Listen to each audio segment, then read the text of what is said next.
Hey TI family, Christina Marie here, back with another video. Been another one of those TI nights and days. Been pretty excruciating. The pain is unbearable. The torment and torture. Really trying to tear me down and break me down to program me. But I keep pushing forward, sorry. Yoshi. I'm going to talk about empaths, light workers. A lot of TIs are really coming to find out who they are. Sorry, I just woke up, so I probably sound a little retarded. But they're starting to realize who they are and their purpose. I'm going to talk about empaths and light workers. This applies to everybody, not just TIs. But something that I've realized myself, a lot of empaths pick up what is like a collective of consciousness. It's like personality traits. And if you're a victim of targeting or MK Ultra, they turn these personality traits into alters in order to gain control. They try to gain access by gaslighting the personality traits or convincing the victim that your personality traits are not a part of you. So that way they can create alters and inserts, basically. They gaslight, amplify the alters, alter the personality traits to create alters. It's just a never-ending manipulation. But personality traits are a tool to be used for empaths and light workers.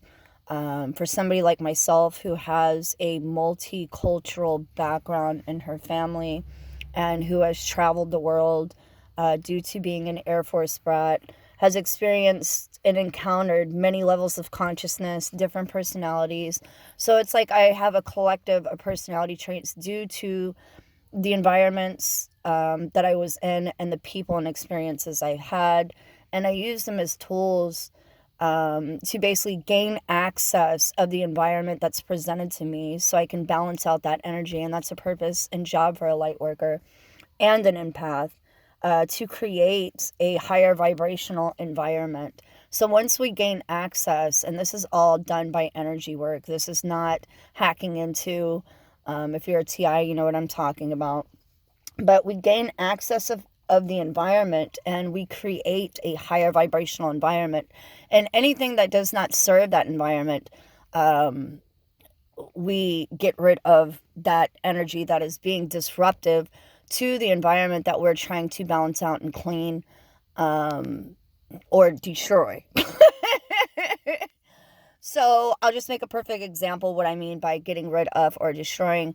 So say that you're at work and there is a problem person in that job.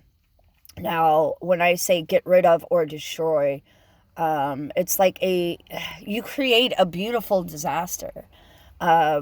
So you're not going to walk up to this person and start fighting them because they keep, they're just a leech or energy vampire to the work that you've done, to the environment that you've created and balanced. And it's not for yourself, it's for everybody. This is probably a horrible example.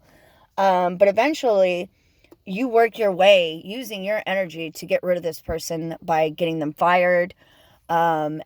But it's a beautiful disaster that you're creating, because a light worker doesn't just gossip and get them fired and hope they fall forever and bad karma comes their way. That's not how light workers work.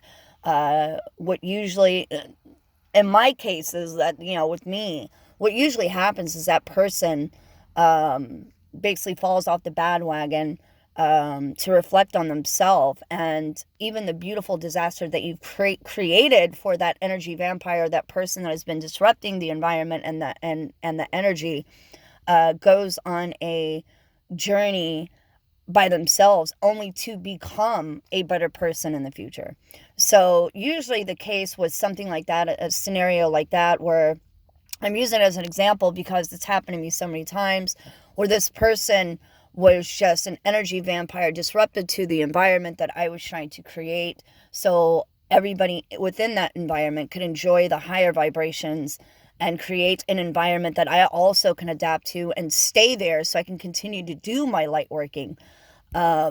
when somebody would come in and be disruptive, they would basically be dismissed from that environment, and eventually, and I noticed there would be a fall, but a great rising within them later on down the road, or they would move on to something that was much better, or the environment that was suitable for them. And this is a job of a light worker. And from my experience, all light workers are very, very empathic and sensitive to energy. So it is their job and duty to make a balance of the environment presented to them. And a lot of the times when we've done a lot of light working, we tend to get exhausted more than just normal people. I hate to use the terms normal. Hopefully we'll be getting rid of that word pretty soon, because everything is going in a different direction with this awakening. But we tend to go into a place of solitude and isolation in order to just not cut cords, but cut away from, any energy that's disrupting our recharge, if that makes sense. So I hope that information helps you guys to get to know yourselves better and your purposes and spiritual gifts. And I do truly believe that every human being has them.